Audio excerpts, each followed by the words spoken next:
साथियों नमस्कार, मैं रोमा शंकर और आप देख रहे हैं बीके न्यूज। और जैसा कि 5 राज्यों का चुनावी बिगुल बज चुका है, तैयारियां लगभग जोरों पर हैं। कांग्रेस और भाजपा में सीधी टक्कर है, चाहे वो मध्य प्रदेश हो, छत्तीसगढ़ हो, तेलंगाना हो या राजस्थान हो। खासकर जो निगाहें टिकी हुई हैं वो मध्य प्रदेश और राजस्थान में, क्योंकि राजस्थान में चुनावी सरगर्मियां पूरी अपनी तेज़ी पर हैं। वहीं मध्य प्रदेश में भी बड़ा ज़ोर शोर से चुनावी सभाएं चल रही हैं, रैलियां चल रही हैं, इस तरह की तमाम। हालांकि मध्य प्रदेश की अगर बात करूं तो भारतीय जनता पार्टी ने अपने मंत्रियों और सांसदों तक को उतार दिया चुनाव में। कांग्रेस अपना पूरी मजबूती से, पूरी दमखम से राजस्थान में चुनाव लड़ रही है। हमारे साथ हैं डॉक्टर डी.के. मेघवाल जी, जो कि राजस्थान से अपना चुनावी तैयारी कर रहे हैं, वो लगे हुए हैं और उम्मीद है कि इनको टिकट मिलने के बाद ये पूरा राजस्थान का विकास में सहयोग करेंगे। तो बहुत बहुत स्वागत है डॉक्टर साहब आपका। जी शुक्रिया। डॉक्टर साहब, क्या देख रहे हो? चुनावी मुद्दा आप चल रहा है, आपका नाम बहुत तेज़ी से चल रहा है और संभवतः ये है, उम्मीद बताई जा रही है कि आपका टिकट 100% होना तय है। जी जी जी जी देखिए, जो चुनाव पूरे 5 राज्यों में होना है, ये बहुत ही महत्वपूर्ण चुनाव है और दोनों ही पार्टियों के लिए। कांग्रेस पार्टी की मैं बात करूं तो जो राहुल गांधी जी ने ऐतिहासिक भारत जोड़ो यात्रा निकाली और उसके बाद से देश में जो माहौल बना, क्योंकि जब वो देश की यात्रा पर निकले, कन्याकुमारी से शुरू होकर श्रीनगर के लाल किला तक पहुंचे, तो देश के अलग अलग जाति, धर्म और संस्कृति के लोगों को उन्होंने समझा। पूरे देश के जो विभिन्नताएं उसको समझने की कोशिश की और उससे जो माहौल बनकर के आया, आप देखिए महिलाएं, बच्चे, युवाएं, बुजुर्गों, दलितों, आदिवासियों, अगड़ों, पिछड़ों, अल्पसंख्यकों, सब ने उनको जो प्यार दिया, उस प्यार से पूरे देश में कांग्रेस पार्टी को एक संजीवनी मिली और उस संजीवनी से बौखलाई भाजपा ने और आरएसएस ने उनके खिलाफ साजिश रची और साजिश रच के उनकी संसद की सदस्यता खत्म कराई। लेकिन माननीय सुप्रीम कोर्ट की उससे उनको पुनः बहाली हुई और आज वो फिर से संसद में दहाड़ने लगे हैं। तो ये भाजपा जुमलों की पार्टी है, झूठ बोलो पार्टी है, भ्रष्ट पार्टी है। इसने आप देखिए 2014 के बाद क्या कहकर आए थे हम कि हम भ्रष्टाचार मिटाएंगे, 56 इंच का सीना है, महंगाई और बेरोजगारी जो आप देखिए चरम से 450 का सिलेंडर था, अब 1100 का सिलेंडर मिल रहा है। लेकिन हमारी राजस्थान के लोकप्रिय मुख्यमंत्री अशोक गहलोत जी ने जो शानदार योजनाएं दी हैं, सामाजिक योजना, 500 रुपये में सिलेंडर दिया जा रहा है। किसी भी राज्य में नहीं दिया जा रहा 500 रुपये में सिलेंडर, लेकिन हमारे अशोक गहलोत की सरकार 500 रुपये में सिलेंडर दे रही है। 25 लाख तक का चिरंजीवी बीमा, चिरंजीवी जो बीमा है कवर किया जा रहा है। किसी भी व्यक्ति को इलाज के पैसों की वजह से उसकी जीवन की दुर्घटना ना हो, 10 लाख रुपए का दुर्घटना बीमा दिया जा रहा है। हमारे जो पूरे राजस्थान वासियों को 100 यूनिट की बिजली फ्री दी जा रही है और जो किसान भाई हैं उनको कृषि कनेक्शन में 2000 यूनिट तक की बिजली फ्री दी जा रही है। तो मेघवाल जी, ये जो 500 के सिलेंडर की बात आपने की है, तो ये कोई चुनावी जुमला तो नहीं है? हमेशा मिलता रहेगा? दोबारा अगर रिपीट कांग्रेस सरकार आई तो ये जारी रहेगा या खाली इसी चुनाव तक है? नहीं, जो राजस्थान सरकार की सामाजिक सुरक्षा की जो योजना है वो लगातार जारी रहेगी और राजस्थान में इस बार रिवाज टूटेगा। जो बार एक बार कांग्रेस और भाजपा होता था, इस बार पूरे देश में जो शानदार काम अशोक गहलोत सरकार ने किया, उससे पूरा माहौल बना है और हर क्षेत्र, हर समाज को, कोई चाहे वो कोई सा भी तबका हो, किसी को सरकार ने कवर करने से नहीं छोड़ा है। भाजपा भी तो मजबूती से लड़ रही है ना चुनाव। भाजपा कहाँ मजबूती से लड़ रही है? उनका नेता ही तय नहीं है भी तो कि किसके नेतृत्व में चुनाव लड़ा जाएगा। उधर गजेंद्र सिंह शेखावत अलग चलते हैं, पूनिया साहब अलग चलते हैं, जोशी साहब अलग चलते हैं, वसुंधरा जी अलग चलते हैं, सबके अपने अपने दिले। हमारी पार्टी पूरी एकजुटता के साथ आलाकमान के निर्देशों के पूरे पालना करते हुए, हमारे जो प्रभारी रंधावा जी के नेतृत्व में, हमारे पीसीसी प्रेसिडेंट गोविंद सिंह डोटासरा जी के नेतृत्व में, अशोक गहलोत जी के नेतृत्व में, पूरी पार्टी एकजुटता से और बारीकी से ये तय कर रही है कि कहीं कोई कमी नहीं रह जाए। जो हमने शानदार काम किए वो जनता तक पहुँचे, उनको लाभ मिला है और उन्हीं लाभ की योजनाओं के दम पर अभी आप देखिए, कल ही राजस्थान के मुख्यमंत्री ने ऐतिहासिक घोषणा की है, बिहार के बाद राजस्थान दूसरा राज्य होगा जो जातीय जनगणना करवाएगा। तो क्या लगता है कि जो जातीय जनगणना होगी उसका फर्क पड़ेगा कुछ चुनाव पर?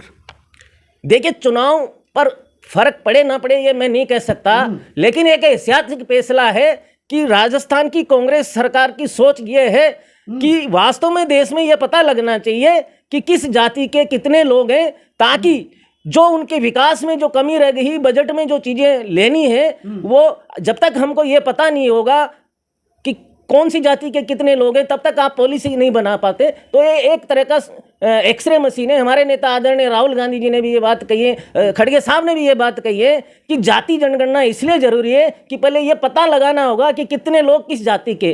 तो हिंदुत्व का जिस तरह से भाजपा मुद्दा उठा, तो क्या राजस्थान में ये देखने को मिलेगा हिंदुत्व का मुद्दा? जो भाजपा कह रही कि हिंदू मजबूत हो रहा, हिंदू खतरे में आ जाएगा अगर भाजपा नहीं आएगी, तो इस सबको कैसे देखते हो? देखिए, भाजपा सिर्फ हिंदुत्व का व्यापार करती है। असल में कांग्रेस और कांग्रेस पार्टी के नेता सच्चे हिंदुत्ववादी हैं। आप देखिए, इस देश की एकता और अखंडता के लिए ये कांग्रेस पार्टी के नेताओं ने अपने जीवन तक न्यौछावर किया। महात्मा गांधी ने अपने सीने पे गोडसे की गोली खाई नफरत की वजह से। श्रीमती इंदिरा गांधी जी ने अपने सीने पे नफरत की गोलियां खाई। राजीव जी ने अपने सीने पे गोली खाई। क्यों खाई? क्योंकि वो इस देश के लिए लड़े मरे, इस देश की एकता और अखंडता को। आज आप इस देश में एक पूछते हैं कि 70 सालों में क्या क्या, अरे तुमने क्या किया? देखो 70 सालों में इतनी यूनिवर्सिटीज बनी, रोड पुल, ये जितने भी बड़े बड़े संस्थान, तुमने तो सिर्फ बेचने का काम किया। पिछले 10 सालों में तुमने सिर्फ बेचने का काम किया। तुमने रेलवे बेच दिया, एयरपोर्ट बेच दिए, पब्लिक सेक्टर के पीओसी सेक्टर की जितनी कंपनियां थी सब आपने बेच डाली। आपने तो सिर्फ बेचने का काम किया। आपने नया एक नई इंच तक नहीं लगाया, आपने एक कील तक नहीं लगाई। लेकिन वहीं ये कहा जा रहा, भाजपा के तमाम नेता इस बात को दावे के साथ कह रहे हैं कि राहुल गांधी में काबिलियत नहीं है देश चलाने की। देखिए, जो ये लोग कहते हैं वो खुद अपने अंदर झांक के देखें। जो लोग राहुल गांधी की छवि को, जिन्होंने उनकी टीआरपी को खराब करने के लाखों करोड़ रुपए मीडिया और उन चीजों को मैनेज करके उनकी छवि को पप्पू बनाने के लिए खर्च किया था, वो सब भारत जोड़ो यात्रा में देश की जनता ने खुले मन से और देखा है कि राहुल गांधी एक सच्चा नेता है जो इस देश की जनता, गरीब, किसान, मजदूर, महिला, आगड़े पिछड़े, अगर कोई आवाज आज इस देश में विपक्ष की है तो वो राहुल गांधी है। अच्छा, इंडिया संगठन जो बना है 26 दलों का, 28 दल हो गए हैं, तो उसका कैसा असर रहेगा सब में वहाँ पर राजस्थान में, और इंडिया गठबंधन को किस तरह से चुनाव में भागीदारी है? देखिए, ये तो हमारी पार्टी की जो सीनियर नेतृत्व है उसको तय करना है कि क्या वो रहेगा। लेकिन ये एक बहुत अच्छी बात है कि विपक्ष की जितनी भी पार्टियां हैं जो नफरत के खिलाफ लड़ रही हैं, उन सब पार्टियों ने तय किया कि हम इस तानाशाही सरकार को, जिसने बेरोजगारी के नाम पे सिर्फ पकौड़े तलने की बात कही, कभी थाली बजवाई, कभी कटोरे बजवाए, और अभी वो मोबाइल में बटन दबा रहे हैं, बेल आइकन दबा रहे हैं, ये देश के प्रधानमंत्री को शोभा देता है। चैनल है मोदी जी का, वो तो कुछ भी दबा रहे, लेकिन ये देश के प्रधानमंत्री का लेवल है। अरे उन्होंने वो तो एक तरह से प्रचार मंत्री, प्रचार जीवी की तरह काम करते हैं। जहां भी चुनाव होता है मोदी जी पहुंच जाते हैं। ये क्या है? क्या प्रधानमंत्री का कितना एक लेवल का पद होता है? अच्छा, आते हैं आपकी विधानसभा में। अगर आपको प्रत्याशी टिकट मिल गया और उसके बाद आप जीत गई, तो क्या क्या मुद्दे आपके अपने रहेंगे अपनी विधानसभा में? देखिए, मेरी विधानसभा है बूंदी जिले में केसराई पाटन, और केसराई पाटन जो विधानसभा क्षेत्र है चंबल से सटा हुआ एरिया है।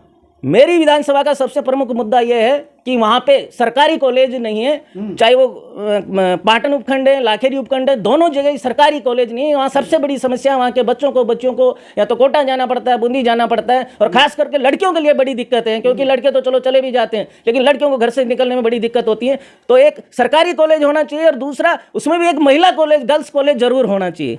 दूसरा सबसे बड़ा मुद्दा है हमारा शुगर मिल, वहाँ पे लंबे समय से बंद पड़ा है। तो अभी पिछली बार जब मुख्यमंत्री गए थे तो हम लोगों ने उनको वो भी दिया था। तो वो हमारी ये डिमांड है कि शुगर मिल दोबारा से चालू हो। अगर वो नहीं शुरू होता है तो फिर वहाँ कोई बड़ी इंडस्ट्री लगे, ताकि उस क्षेत्र के लोगों को, युवाओं को वहाँ पे रोजगार मिल सके।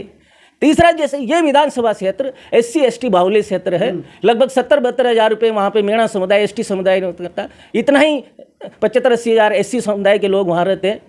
तो इन समुदाय के लोगों के लिए वहाँ कोई छात्रावास बनने चाहिए, ताकि बच्चे कस्बों में आकर के पढ़ सके, रह सके। आपका कहना ये है कि आप सबसे ज़्यादा जोर जो है वो शिक्षा पर देंगे? जी जी जी जी जी, शिक्षा है, स्वास्थ्य है, और पीने के पानी की जो फ्लोराइड वाले पानी की केसराई पाटन में बड़ी समस्या है। इससे लोग 40 साल की उम्र में बूढ़े हो जाते हैं फ्लोरोसिस होकर के। तो हमारी ये कोशिश रहेगी कि पीने का पानी सेफ ड्रिंकिंग वाटर हो, ताकि लोगों को ये फ्लोराइड वाली समस्या से निपटा जा सके।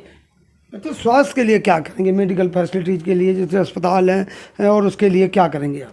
स्वास्थ्य के क्षेत्र में हम चाहेंगे कि जितने अभी फिलहाल हमारी सरकार ने बहुत अच्छे काम कर रखे हैं, किसी का कोई पैसा नहीं लगता है, लेकिन हम चाहेंगे जितने भी प्राइमरी हेल्थ सेंटर्स हैं, सब सेंटर्स हैं, कम्युनिटी हेल्थ सेंटर्स हैं, उनकी संख्या और बढ़ाई जाए ताकि लोगों को नियर बाई सस्ता इलाज मिल सके और इमरजेंसी अगर कोई हो तो कोई किसी तरह की दुर्घटना न हो पाए, पास का पास ही इलाज मिल सके।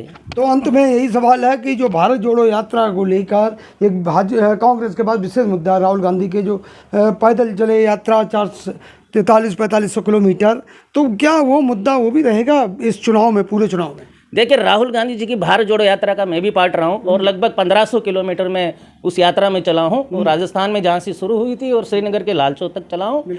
और भारत जोड़ो यात्रा सिर्फ यात्रा नहीं थी, वो एक इस देश की संस्कृति को समझने के लिए, यहाँ के लोगों को समझने के लिए एक अवसर था। और हमारे आदरणीय नेता राहुल गांधी जी ने उनको समझा और उस बात को समझने के बाद अब आप देखिए, वो कभी अलग अलग जो ग्रुप्स के लोग हैं, कभी वो ट्रक ड्राइवर से बात कर रहे हैं, कभी वो मोटर साइकिल रिपेयर से बात कर रहे हैं, कभी किसानों के साथ जाके बात कर रहे हैं, उनके दर्द को समझ रहे हैं।